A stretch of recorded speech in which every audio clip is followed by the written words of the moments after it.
देर नहीं करनी चाहिए। पक्षीराज,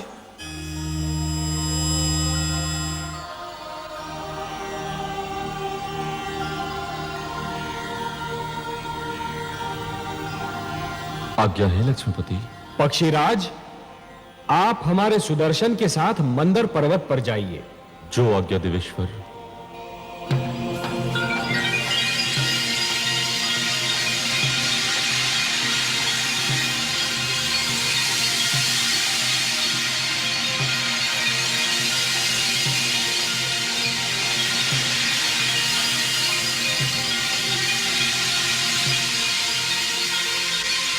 हे सुदर्शन, आप पक्षीराज के साथ मंदर पर जाइए और मंदर पर्वत को जड़ से काट दीजिए। और हे पक्षीराज, मंदर के जड़ से कट जाने पर आप उसे हमारे पुष्पक से बांधकर सागर तट पर ले आइए और फिर हमारे अगले आदेश की प्रतीक्षा कीजिए। मैं आपके आदेश की प्रतीक्षा करूंगा देवेश्वर।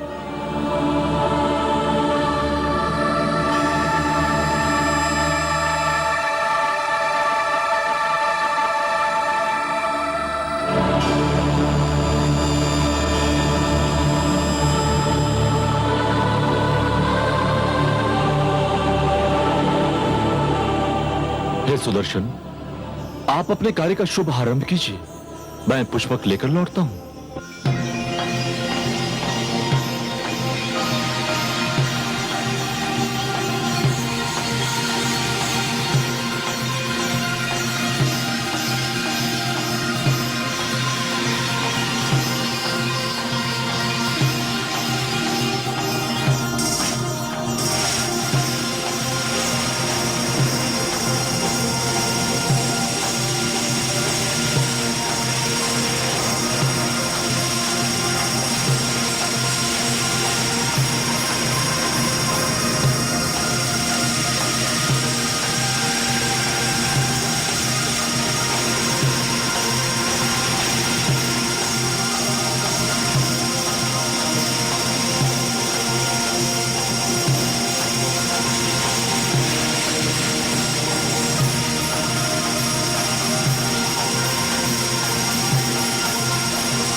अपना वचन याद है देवराज? आपने कहा था सागर मंथन से जो भी निकलेगा वो आपके और हमारे मध्य समानता से बांटा जाएगा। हमने यही निश्चित किया था दानवराज, और हम अब भी अपने वचन पर अडिग हैं। तो फिर ठीक है, सागर मंथन का शुभारंभ होगा। पक्षीराज जैसे ही मंदर पर्वत लेकर आएंगे, मंथन आरंभ कर दिया जाएगा।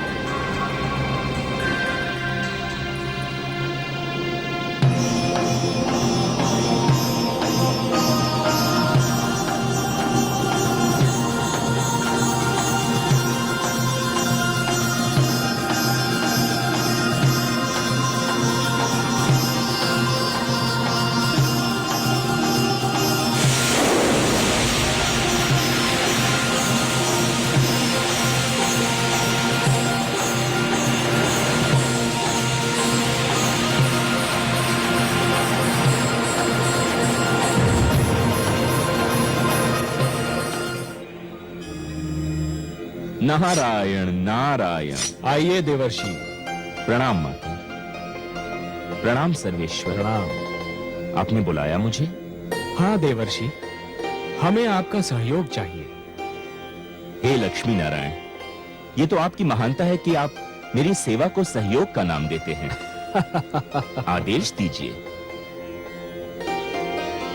समुद्र मंथन होने वाला है देवर्षि, समुद्र मंथन।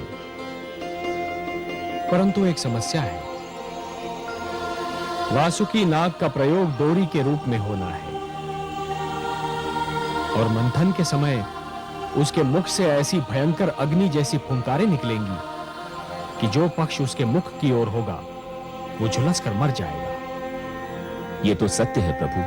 समस्या ये है देवर्षि कि यदि दानव मरे तो दैत्य गुरु शुक्राचार्य उन्हें पुनः जीवित कर देंगे, और यदि देवता मरे तो उनकी संख्या कम हो जाएगी और समुद्र मंथन संभव ही नहीं हो पाएगा। ये तो चिंता का विषय है देवेश्वर। इसकी ओर तो मेरा ध्यान ही नहीं गया। इसीलिए तो मैं ये चाहता हूं देवर्षि कि पाला बांटते समय कुछ ऐसा हो कि वासुकी की दुम की ओर देवता हो और वासुकी के मुख की ओर दानव हो। इसीलिए मैंने आपको थोड़ा सा कष्ट दिया। नारायण नारायण, आपकी लीला धन्य है प्रभु। देवर्षि, ये केवल मेरी लीला नहीं, आपकी बुद्धि की परीक्षा भी है। वासुकी के मुख की ओर दानव और दुम की ओर देवता। बस ये समझिए कि आपकी क्षमता की परीक्षा है ये।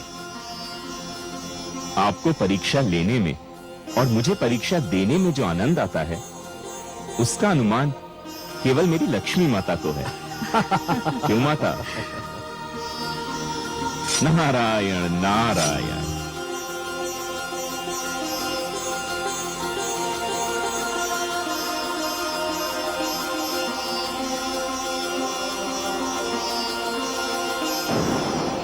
नहीं देवराज, हम दुम का छोर पकड़ेंगे और तुम देवतागण मुख की ओर रहोगे। ये नहीं हो सकता।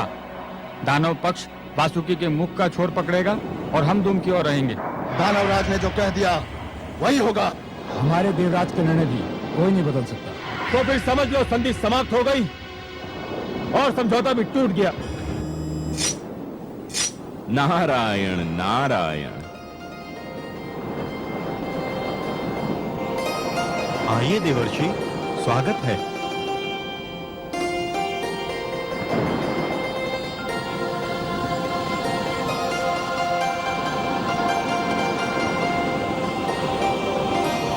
वातावरण का ताप बहुत बढ़ा हुआ दिख रहा है। किस विवाद ने ताप को बढ़ा दिया है? देवर्षि, आप ही निर्णय कीजिए। हमारा कहना है कि दानव वासुकी के मुख का छोर पकड़ेंगे और देवता दुम का छोर, पर ये दानव मान ही नहीं रहे हैं। हे देवर्षि, समझौते का प्रस्ताव देवराज लेकर आए थे, हमने मान लिया। अब हम प्रस्ताव रख रहे हैं तो देवराज क्यों नहीं मानते? उचित है, सर्वथा उचित है। देवराज, दानवराज का तर्क बुद्धिसंगत है। ये आप क्या कह रहे हैं देवर्षि? आप तो दानवों का पक्ष ले रहे हैं। मैं पक्ष नहीं ले रहा हूं देवराज, मैं तो वही कह रहा हूं जो न्याय संगत है। हे देवराज, शरीर में मुख श्रेष्ठ होता है या पांव? 100% मुख। वो ऊपर होता है, ऊंचा होता है, शरीर की पहचान बताता है। तो फिर तो श्रेष्ठ की ओर उसी को ही होना चाहिए जो स्वयं भी श्रेष्ठ हो। क्या कहना चाहते हैं आप देवर्षि?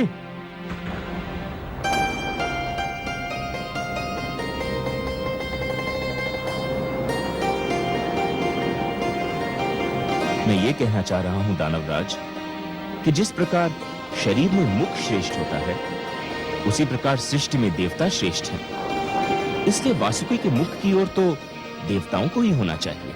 आप हमारा अपमान कर रहे हैं देवर्षि। हमने देवताओं को परास्त किया है, युद्ध क्षेत्र में उन्हें सर झुकाने पर विवश कर दिया था। देवता श्रेष्ठ थे, अब नहीं है, और पराजित कभी श्रेष्ठ नहीं हो सकता। अब तो केवल हम श्रेष्ठ हैं। उचित है, सर्वथा उचित है। इस विषय पर तो मैंने भी नहीं सोचा था। श्रेष्ठ वही होता है जो विजयी होता है।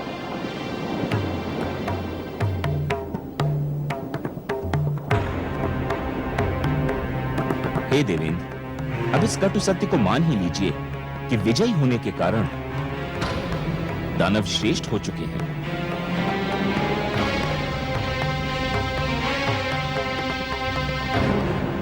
हे दानवराज, श्रेष्ठता की कुछ मांगे होती हैं और प्रथम मांग यह होती है कि उसे हमेशा श्रेष्ठ की ओर रहना पड़ता है। यह मांग तो तभी पूरी हो सकती है जब आप वासुकी के श्रेष्ठ भाग की ओर हो। यदि श्रेष्ठ की यही मांग है तो हम वासुकी के मुख की ओर का पाला स्वीकार करते हैं।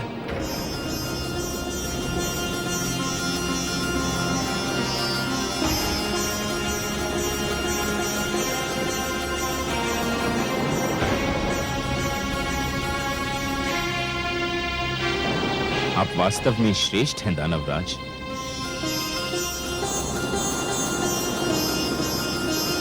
देवऋषि नारद की देवऋषि नारद की देवऋषि नारद की नारायण नारायण। नारद के इस खेल से दानव थे अनजान, जीत हुई फिर ज्ञान की, हार गया अज्ञान। सागर मंथन के लिए दोनों दल तैयार, लेकिन क्या हो पाएगा देवों का उद्धार।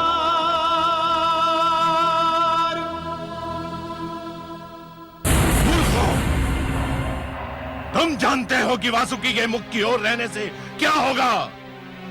उसके मुख से ज्वाला के रूप में फुंकारें निकलेंगी और तुम सब झुलस कर रह जाओगे। देवता चतुर हैं और नारद उनसे भी अधिक चतुर।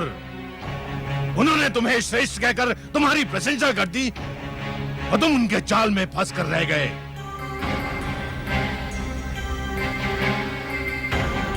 परंतु गुरुदेव, अब तो हमने उनका प्रस्ताव मान लिया है। यदि अब हमने उनका निर्णय नहीं माना तो हमारे अपने लोग हमें संदेह की दृष्टि से देखने लगेंगे। भूल मेरी थी जो मैंने तुम लोगों पर भरोसा किया। मुझे स्वयं वहां पर उपस्थित रहना चाहिए था। अब क्या होगा गुरुदेव? बाण धनुष से निकल चुका है। जाओ, जाकर मंथन आरंभ करो।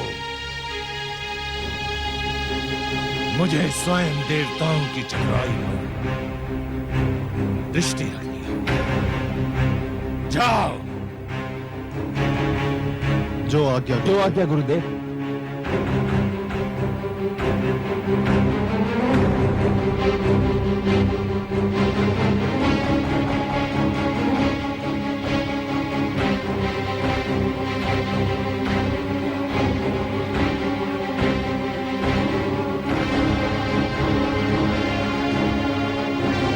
सर्वानु,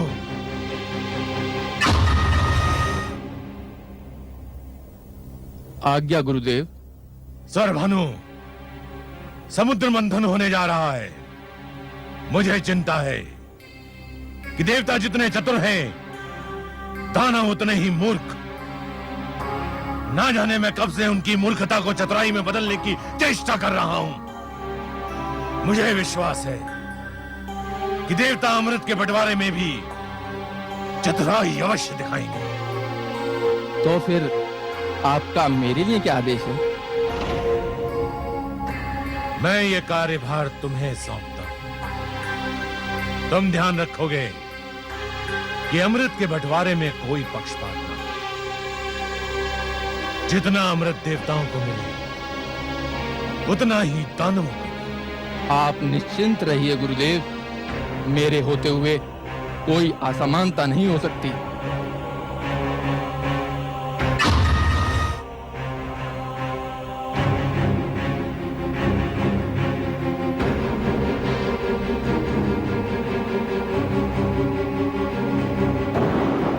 हे पक्षीराज, अब पर्वत को उठाइए और इसे समुद्र के बीचों बीच रख दीजिए।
देवराज, अंदर समुद्र तल में टिक नहीं पा रहा। यदि इसे समुद्र के नीचे कोई ठोस वस्तु ना मिली तो ये डूब जाएगा। इसे कोई ठोस आधार चाहिए। तो फिर मंथन कैसे होगा देवराज? कोई उपाय तो करना ही होगा। हम इतने बड़े आकार की कोई ठोस वस्तु कहाँ ढूंढने जाएंगे जिस पर मंदराचल टिक सके? मेरी तो बुद्धि काम नहीं करती। हमें कोई ठोस चट्टान तो ढूंढनी ही होगी। ये जटिल कार्य तो आप देवताओं को ही सुहाएगा। हमें अनुमति दीजिए। दानवराज ठीक कह रहे हैं, हमारे पास नष्ट करने को समय नहीं है। चलो दानवीरो, हो चुका सागर मंथन। ठहरिए दानवराज। देवराज, हम ठहर कर क्या करेंगे? मंथन तो संभव नहीं है। समुद्र मंथन यदि इतना सरल होता, अमृत का मिलना यदि इतना सहज होता दानवराज, तो ये कार्य कब का हो चुका होता। परंतु जैसे नागमणि को प्राप्त करने के लिए जोखिम झेलना पड़ता है, वैसे अमृत प्राप्त करने के लिए कठिनाइयों से तो जूझना ही होगा। परंतु इस कठिनाई का तो कोई उपाय दिखाई नहीं देता। उपाय है। हे देवराज, क्षीर सागरवासी भगवान विष्णु के अतिरिक्त और कोई नहीं जो हमारी सहायता कर सके। हाँ देवराज, केवल वही हमें इस संकट से उबार सकते हैं। हमें लक्ष्मी नारायण से सहायता मांगनी चाहिए। हमें अपने लक्ष्मीपति की स्तुति करनी चाहिए।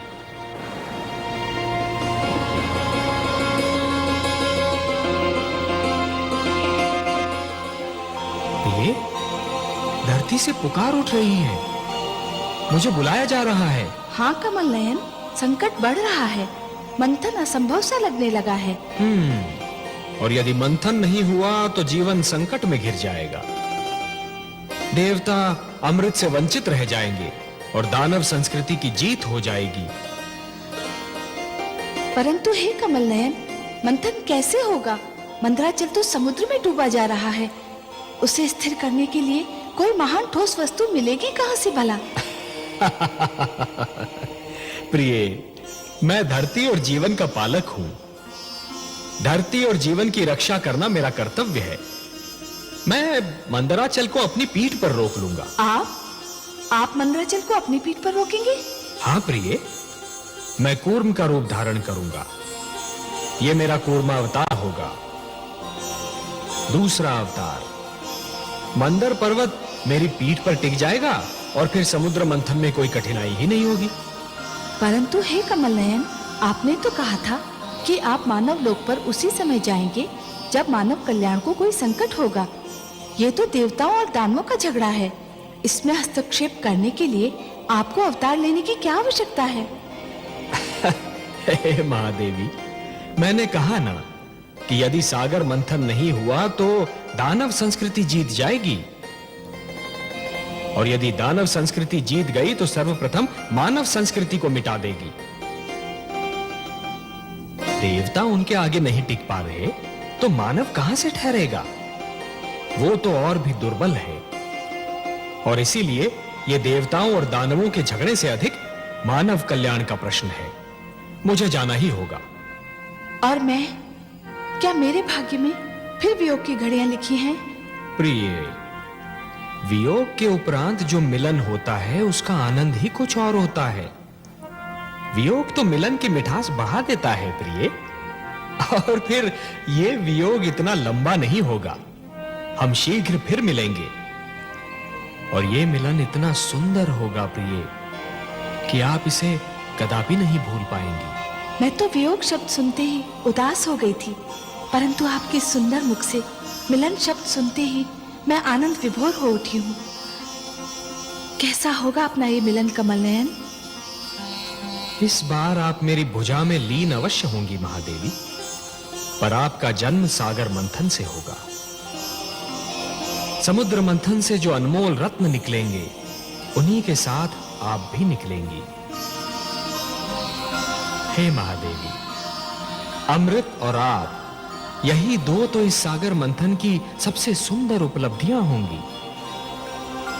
आप प्रेम का प्रतीक हैं, ममता का स्वरूप है, और जीवन के लिए प्रेम और ममता अमृत से कम नहीं देवी। सत्य पूछिए तो प्रेम और ममता तो अमृत से भी कहीं अधिक सुंदर और महान है। अमृत तो केवल देवताओं के लिए होगा देवी, परंतु आप इस सागर मंथन की सबसे महानतम उपलब्धि होंगी, क्योंकि आप ही मानव कल्याण का सर्वश्रेष्ठ साधन बनेंगी।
मानव के हित में सदा लेते हैं अवतार।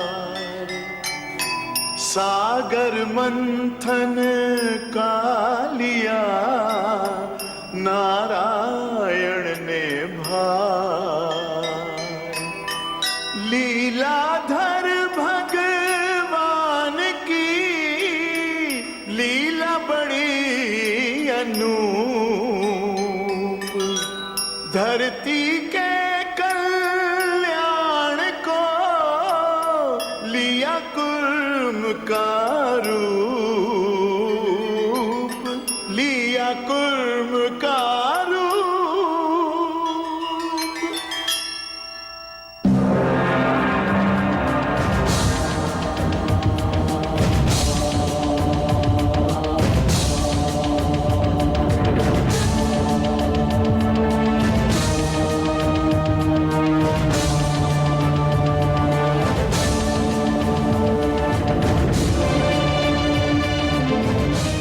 देवगण, तुमने मुझे पुकारा, मैं आ गया हूं। ये कूर्म नहीं, स्वयं मैं हूं। मैं सागर तल में जा रहा हूं देवगण। मैं मंदराचल को अपनी पीठ पर धारण करूंगा। फिर मंदराचल कदापि नहीं डूबेगा और तुम देव और दानव सरलता से सागर मंथन कर सकोगे।